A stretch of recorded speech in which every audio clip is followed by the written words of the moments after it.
This is the Healthy Business Podcast, the show for ambitious business owners who want to grow and scale in a healthy way. I'm Sarah Cook, and I'll be sharing with you tips, inspiration, and proven methods from leading business experts, entrepreneurs, and health and wellness professionals to help you grow your business with more income and having more impact, but in a way that works for you. Because when you have clarity and strategy, you can achieve the results you want. Hello and welcome to today's show. It is the Healthy Business Podcast, and I am joined today by the wonderful Louise Humphrey. Now, Louise is a qualified Pilates teacher, personal trainer. She's also passionate about running, and she's taught Pilates for over 20 years and really passionate about keeping runners moving and injury-free so they can keep running into their 70s and 80s. She also runs Canicross business, which I know will be something we'll be chatting about. She has her own podcast as well. And she, with the Canicross, has her own dog, which is obviously what it's all about, a little dog called Pickle. So I am excited today because we're going to be taking a slightly different spin on things. We're going to be looking at the importance of Pilates, but actually we're also been talking about Louise's business and how she's had to shift things because of what's happened in the world and lockdown and what that's meant for not just her clients, but also how she runs her business. So Louise, thank you for joining me. Thank you for having me, and thank you for the welcome. Oh, I'm excited for today.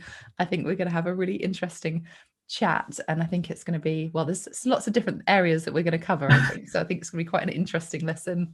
Yeah, I spread myself quite wide, so but totally relevant, and actually they cross over in so many different ways, I think. So there's lots of different angles that we're going to explore. But before we do, one thing that I always get my guests to talk about is what a healthy business means to them. So I'd love your take on this. It's a really interesting question, and I mean, I've listened to your podcast before, so I sort of, people answer this very differently. For me, it means two things. A healthy business means that I'm healthy, and so that I can give, for what I do, I'm a Pilates teacher, so that I can give myself to my clients and sort of do what I preach to other people, kind of thing. So it's that point.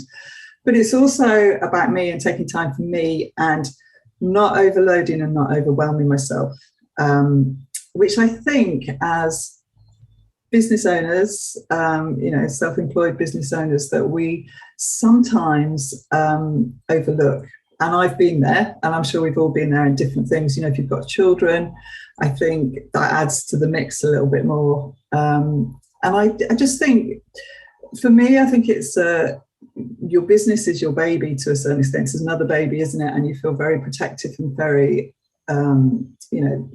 proud or whatever about it. But so you want to constantly make it better and get it out there. And I think that sometimes you have to take that step back and take some time out for you. So for me, that's what I'm learning. And, I've been doing this online business for about 5 years. So that's what I've noticed, because it's not just about teaching now for me. You've got to do all the other side of it, the marketing, social media, everything, which is not my forte. And it feels quite overwhelming, right? Like, that's not the reason that we set up a business initially, was to wear all of these other hats. We've set up a business because we want to be able to, help the people that we're here to do. And, I'm a marketeer and a business person, and that's my background anyway. But I didn't go into it because I wanted to have all of those hats. No, exactly. And actually, and I think as you go through it and you learn different things about a business and trying to get your own business out there. I'm not a business person, I'm a Pilates teacher. So I'm having to learn all these new things that some I like, some I find really interesting, but some I'm like, I really don't want to do that, and keep putting off. And then you have to do it. So it's finding that balance and that routine that works for you. And I think everyone is really individual with it. And so the healthy business is all about you and how it works for you and your family, for me. Yeah. Oh, speaks to my language. That's exactly what I employ anyway. So I think there's so much in that. And I think, obviously from your background, working within that kind of health arena anyway, that I would expect that to be something kind of, being really important to you. But how do you, based on all of those things that we were just talking about, the wearing all those different hats, learning those different things, how do you, that's overwhelming, but how do you find that time to still be healthy for you as well? I think there was a time when I didn't. And I think that because I felt that I needed to sit at my desk, for that amount of time and do that work. And it was getting your head, because I used to work in corporate. I used to work for Hilton, the Living Well, health clubs. They were health clubs. I was probably at my most unhealthiest when I did that, because I was just traveling and telling people about fitness, not doing it myself. Yeah. But I think you have that mindset, especially if you come out of corporate, that you work 9 to 5 and you do this thing. So I even though I teach, I never thought of that as work. So I teach in the evening or in the morning or whatever, and then I'd sit down and do my work. So I didn't separate it, and I didn't take that time out for me. I found that really hard. And actually, over the last probably, the pandemic had quite a lot to do with that, to get me back doing the thing I love. And me realizing, even though I tell people this all the time, that actually if you take a little bit of time out, do some exercise, you feel great and you're more creative. But as you know, we don't do that for ourselves, and it's really hard to do. It's really hard to do, and I completely resonate with that. When I first started in my first business, I felt those hours, I felt like I had to be present 9 till 5. But actually it's not, is it? It's running a business, as you say, in a way that works for you, and that can be all sorts of different times, and what works for somebody isn't necessarily going to work for you. So having that awareness, knowing what that looks like, plus, as you say, looking after you is part of running your business. Yeah. So it's okay to be doing the Pilates during the day. It's okay to be, doing your exercise during that. It's part of work, because it's part of looking after you as that business owner. And I've got quite a few clients now that are self-employed, and now they're taking that time out. So I do a 10 o'clock Pilates class for half an hour online, and they're putting that in their diaries, and they come. Whether they've got changed or not, it's another matter into exercise kit, but we deal with that. But, they come and they do the class, and that is now their routine. And I think the hardest thing, even though I love exercising and would do, the weekends would be the time when I would do it, I know I have to schedule in, even now, the times when I'm going to do my exercise. Yeah. Now it's different every day. So yeah, I do it. Yeah, definitely. And one of your big things is your sort of 10 minutes Pilates. And so actually you can find time, you can find even just 10 minutes to be able to, look after your body, because it needs it. Yeah, and that was born before the pandemic, before online really happened. I was very aware that I teach face-to-face classes as well, but I was very aware of my clients, because I had a young child. I was taking the holidays off to be with them. So I was being, and now we started talking about that, I was doing self-care for me, because I take the holidays off, to be with him. I was aware of that.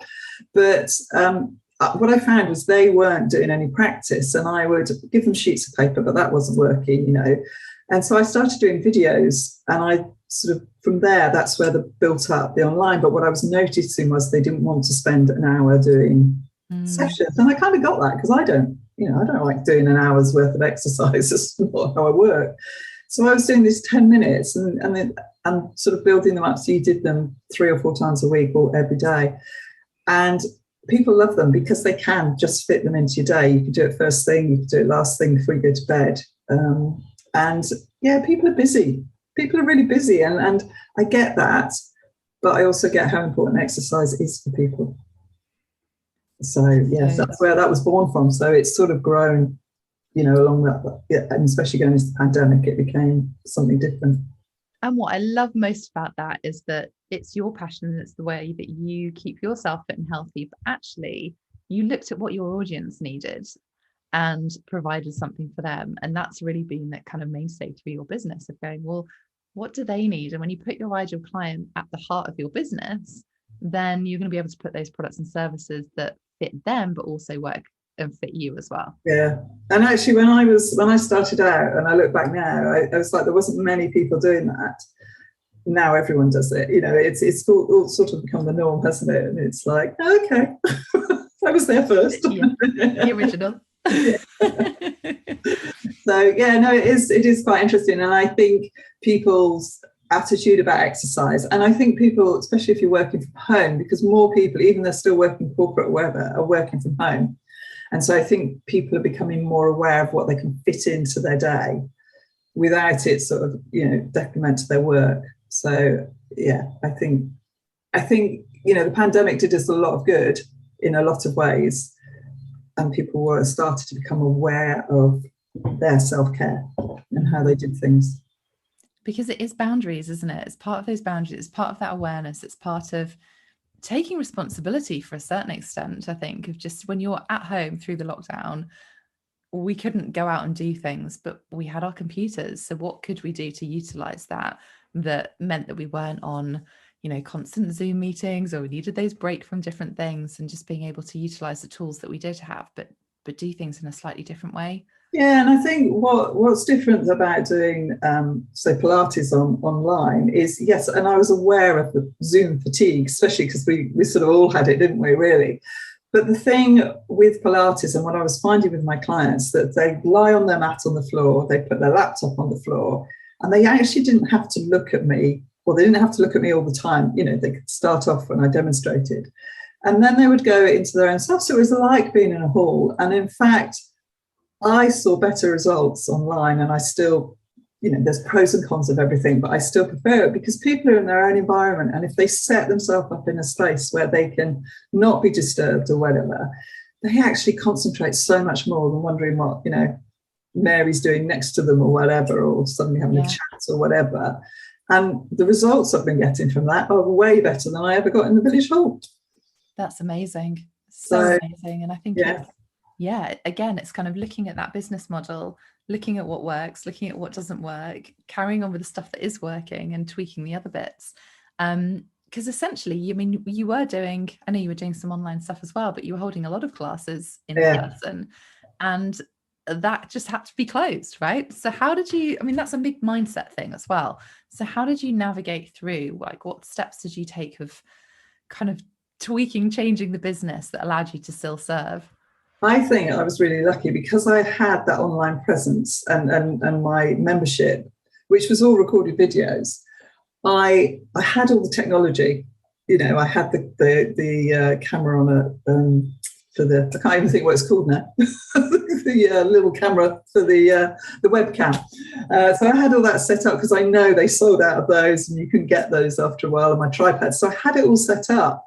And I just literally, because it all happened so quickly, didn't it? If we go back to March 20, it was overnight. And I kind of knew that things were changing. And I thought, I'm not happy, because I've got a lot of older clients. I'm not happy going into the hall in an area where there's a load of us. Potentially we don't know what it's all about. So I literally sent an email out the night before. And then the next day we carried on our routine, our classes online straight away. And I was so proud of, because I've got I had a 90, I think she was 96 at the time, year old, doing Pilates, and she'd been doing it with me, and she came online. I did a little video of how to get on Zoom and things like that, and sent it out to them. And I did all that overnight. And so we didn't have a stop in what we were doing. I love it. Yeah. And that's why you're still where you are, and still growing and still scaling and doing different things. And I hope so. I know you are, because we've been working together on a few of those different new programs that you've got kind of working through. And one of we're talking about 96-year-old lady, but one of your other sort of passions is working with runners specifically. And we saw a huge surge of running with lockdown. It was one of the only exercises we could do from home. And I think there's, with that, if you've not run before, then injuries can come left, right and center as well. And I've had my fair share of injuries from various sports and things too, but there is a mindset in that as well. And I'd love to explore the kind of the injury and mindset side of things, and actually how people, with that kind of taking of responsibility, how people just think, okay, well, I'll rest and that's going to be enough. Like, I've seen that. We're recording this sort of around Great North Run and marathon time, and I'm seeing a lot of people, even my friends, that are posting going, I had this injury back then and I've thought, a month's rest would be okay. And I'm like, no, you need to strengthen this. And that's the same as mindset, isn't it? Like, if something's not working or something's happened, a curveball's happened, we need to navigate ways to kind of strengthen us back to where we need to be. Yeah. And I think for me, I've always run, and sort of on and off, and I got an injury during lockdown. So I wasn't running during lockdown, I was strengthening.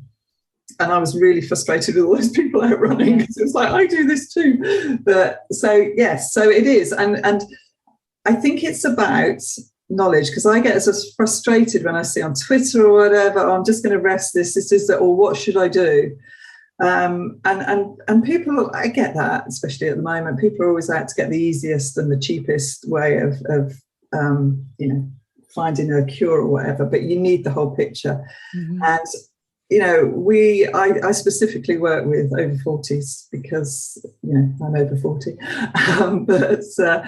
but also our bodies are changing so much, and we need to change. Even if we've got injuries or not, we need to change the way that we do things. And we can't just get out and run. Our bodies aren't designed to do that anymore, because things are changing so much, whether that's hormones, that's age, the body's deteriorating. So I think there's more knowledge out there now, but there's still not enough. And I think it's just an educational thing, which I suppose is what I'm trying to do, to educate people that actually, resting might be the right thing to do in some cases, but invariably it's you need to get stronger, because your body can't take the load of what you're doing. And, Pilates is a great way if you don't want to get into a gym and lift weights. You ultimately probably will, because you'll get into what it's doing to your body. But yeah, and Pilates is a great way to get movement, strength, flexibility and mobility. And so I feel for me, it's just about getting out there and educating people, and just trying to get people to take ownership of what's happening with their bodies. I think that's, There's so many synchronicities between that and business. So you're kind of having that awareness, taking action, getting stronger, and then getting the results. And I think that's, it's what it comes down to. And that's what, part of where I come from is that kind of healthy, wealthy business kind of thing, because they're so intrinsic. We are so intrinsic to our businesses. So I want to kind of go into this mindset piece a little bit further, because I think it's so interesting when injuries happen. And I've had my fair share, as I said, and you can either kind of have this, I'm just going to sit on the sofa and wait for things to pass, and that whole rest mentality, or there's okay, what can I do about it, and taking action. Where do people start? So if someone has had an injury, and I know you're big on this kind of education piece as well, where do people start? Like if they're just in that, oh, gosh, I've been injured again, or I've got another niggle, like how do they move forward from that? I think the most important thing is, if it's been a niggle or an injury that keeps reoccurring, you need to go and seek, professional advice first. I mean, I think that's, and people don't want to do that either. And it is all about mindset. It's about running. For some people, it's either a physical thing or a mental thing. And if it's both of those things, you don't want to stop doing it, because you know how it makes you feel. What I find, and I don't know the answer to this, because I don't, what I find really hard is that people could do a lot of prevention before they get injured, of the strengthening, but they don't feel like they have time or want to, or don't think it'll give the same, feelings or euphoria as a run do. People tend to, when they've got injured, they tend to realise, and then they start doing things. And I don't know how to change that mindset. If it's a niggle and it doesn't happen all the time, then you sort of think, oh, I'm fine, I'll just slow down, or I'll do this or whatever, because they don't want to do something else. Yeah. And I'm probably not explaining that very well, but I don't know what the change, where the change happens. I think it happens when they get injured, and they know that if they want to carry on doing what they're doing, they have to do something. Yeah. I see this so often as well, with people are pushing so hard to get those results, whether it's, a PB with running or it's business results. And it's like, actually, if you can prepare yourself so that you're at your optimal levels, then you're going to get those results faster and quicker, and you're going to be stronger doing that without having to be forced to stop. What made I really was thinking then, as you were talking about that kind of preparation thing, it's boring, isn't it? Like, let's be really honest, it's boring doing that stuff. And we recently redecorated our house, and it's just made me think of that, of like all the prepping and the stripping of stuff and the washing the walls. That's the really boring stuff. Yeah. But if you don't do that, then when you do put the paint on, it looks awful. Yeah. So it's a little bit like that, I think. I don't know what made me think of that, but it's just I'm with you on that.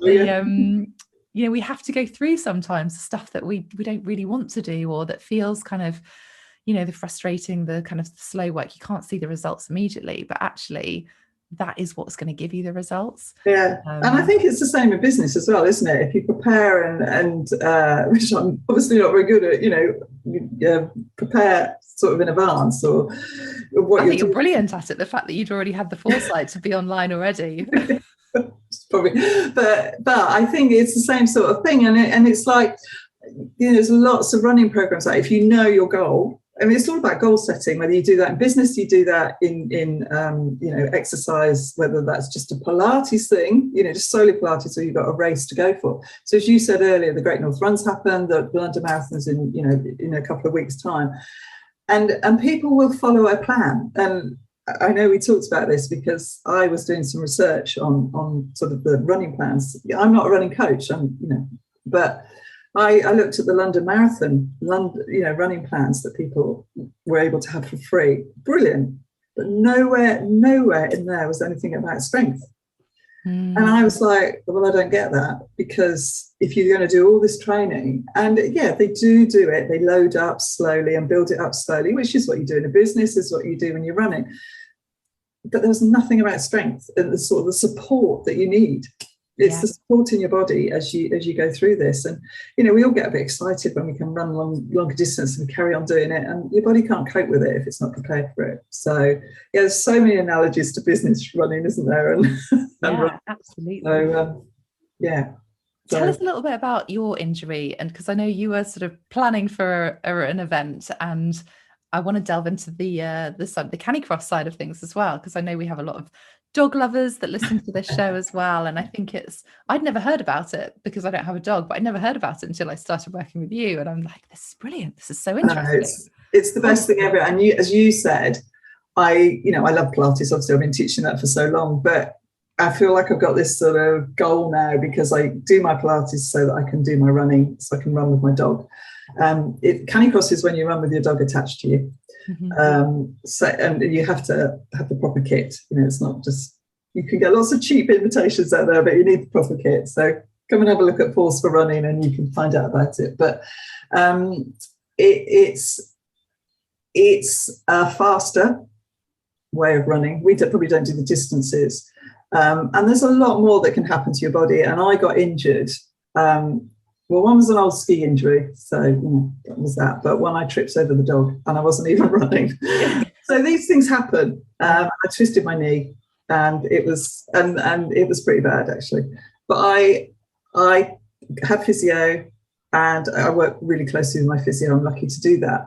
But I made myself a goal for sort of 6 months down the line about what I wanted to achieve, because I knew, especially because it was during lockdown as well, and I couldn't get out. I knew that I needed to do this because I was determined to get back running again.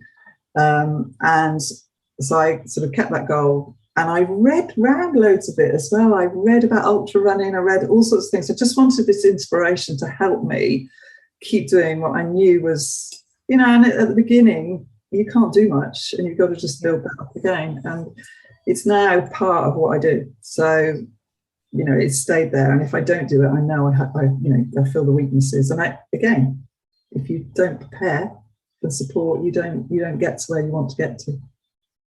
I'm saying this to remind myself about this as well in my business, you understand? I love that. I think it all comes back to that, though, isn't it? It seems really consistent of whatever you're doing. It's having that awareness, setting those goals, and then building that plan for the in-between piece, but making sure that you're as strong as possible to be able to achieve that goal. Yeah. That seems to be this kind of common thread of, as we've been talking business as well as running and Pilates and coming out of lockdown, that seems to be that kind of golden thread of just actually taking action, having a bit of responsibility for that as well. And I think it's you saying taking action is great. I was just about to say taking yourself out of your comfort zone, because you can run along, or in your business you can go along quite easily and not achieve much. And sometimes you need to take yourself out of that comfort zone. And whether strength training is something you're really scared about doing, there's ways of doing it. You don't have to lift weights. As I said earlier, it can be body weight, it can be Pilates. Pilates is, you'll find that most of the top athletes will be doing it. I was listening to a podcast the other day, and this guy was on, it was about injury prevention. And he was saying, you never see the top athletes, Mo Farah, you know, some of the other top marathon runners, you never see them injured. Yeah. Because strength training is part of their training. Yeah. You know, they do it as part of it. And yes, they've got a lot more time and that's what they're doing. But actually, you know, if you want to run and you love your running, then I don't understand why you wouldn't put other factors in place to help you do it. It's part of achieving that goal, isn't it? Of understanding all the extra pieces that can make a difference. Yeah. I mean, yes, you're right. You know, the elite athletes, they have that is their job. That is what they spend their time on doing. But it's part of them achieving that goal, and they don't run every day. They don't do their sport, whatever sport it is. And I think that's a really, really interesting take. I mean, my brother is he's an ex-England rugby player. But he's the most capped player in the whole world and is in the Guinness World Records for that. That's something I haven't shared on here before. But part of that is because he didn't get injured. He, as part of his training, he had a lot of strength exercises that he had to do, and he's a big guy. And you know, playing rugby as well, you know, yes, he was quite lucky in the sense that he didn't have kind of the physical injury and the impact side of things, but a lot of that, I think, came from the fact that he spent so much time doing the strength training and really working on that as part of his practice. But I think, you know, we can learn a lot from elite athletes, even if we're not elite athletes, because it's not just about the results that you're pushing so hard to get. You need all those other pieces in place to be able to do that. And as you say, strength is a big piece of that. I love the fact that you talked there around the fear that comes with strength training, that actually it's just body weight. It can just be body weight. Like Pilates is body weight for a lot of people. And I think as you get older as well, I think we just we go into that sort of mindset of, oh, well, I'm getting old. And you know, I don't want to get old. It's never. We are getting older anyway. Every day, I want to be the best I can be at my age, and you know, and I want to keep moving. You know, I get stiff, I get, you know, aches and pains, but it's not going to stop me. But I know it's not going to stop me because I'm strong enough to you know, to carry on doing what I'm doing. And yeah, I mean, it's interesting. Something you said earlier. It's like we should take examples from elite athletes. We take examples from business owners that we've seen, and we sort of follow, and we sort of think, oh, I could do something like that, or I could do that, and their ways of working or whatever. So why don't we do it for our own sort of self-care? Yeah, exactly. I think for such a long time, I think lockdown has shifted this slightly, but I think for such a long time, the sort of version of health has been just, you know, eating kind of 5 fruit and veg, making sure that you're doing 30 minutes of exercise. But actually, it's so much more than that. And it doesn't have to be that one big hour or that 30 minutes in one go. As you say, you know, your 10 minutes Pilates, you can break that up into lots of different sort of fragments throughout the day. And it's those choices that come back to it as well. And it's like, you know, we're sitting here for you know, however long. We need to get up and move as well, you know, and just, but you don't need to change. You don't need to. I think also people think of exercise as getting hot and sweaty all the time. It can be. You need to challenge your body, but we need to move throughout our day to keep ourselves so that we can do all the other stuff that we're doing. So, you know, just getting up and moving and finding ways into your day that you can bring that movement, you know, just being on the telephone, cool, just wandering around rather than sitting at your desk. You know, and that helps with your headspace and everything else to when you sit down, you're like more engaged with what you're doing. I mean, I can get involved in something and stay seated for too long, and then I'm thinking, oh, can't do this anymore. And off I have to go and do something else. I know. You'll quite often find me whilst I'm waiting for the kettle to boil to be doing like some squats or some lunges or something. I mean, people looking into my kitchen will probably think I'm crazy, but it's just it's that break away from my desk. It's the break away from things. I'm making a cup of tea, but rather than just standing scrolling on my phone, I'm kind of just, you know, getting... Well, I used to do that with my son when he was a baby. I used to hold him in my arms and do squats and lunges. Yes. So he was my weight. He was your weight. Oh, I love it. It's so interesting, isn't it? I think also one of the things you mentioned is that as we get older, our bodies change.